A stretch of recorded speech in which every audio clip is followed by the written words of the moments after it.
एक छोटा सा गांव था, नाम था मोहनपुर। उस गांव में एक 200 साल पुराना कुआं था।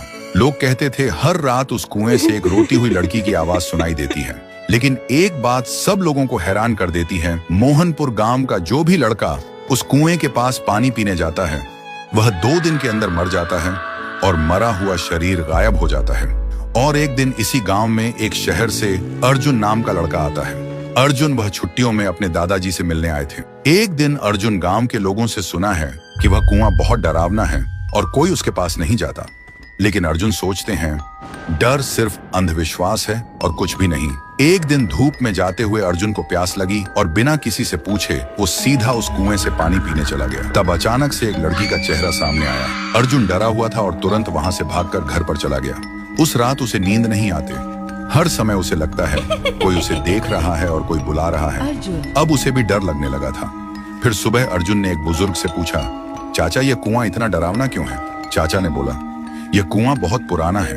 यहाँ से आधी रात में एक लड़की की रोते हुए आवाज निकलती है और वह लड़की हमेशा लड़कों को ही अपना शिकार बनाता है। आज तक इसका राज कोई समझ नहीं पाया।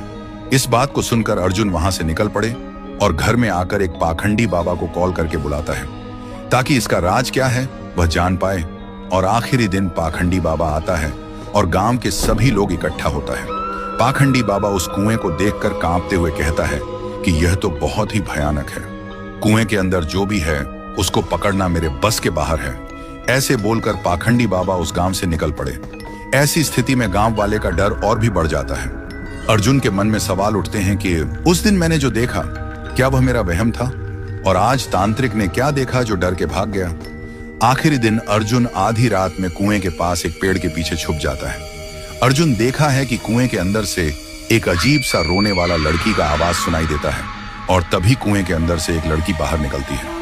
थोड़ी देर बाद एक लड़का गाड़ी लेकर गांव से गुजरता है। वह लड़की उसके सामने आ जाती है और लड़की उस लड़के को मार देता है और लड़के का शरीर गायब हो जाता है।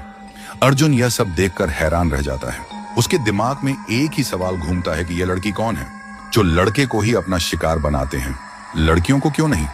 तो दोस्तों, अगर आपको जानना है कि उसे कुएं में वह लड़की कौन था और वह सिर्फ लड़कों को ही क्यों अपना शिकार बनाती है तो कमेंट करो, पार्ट 2 चाहिए।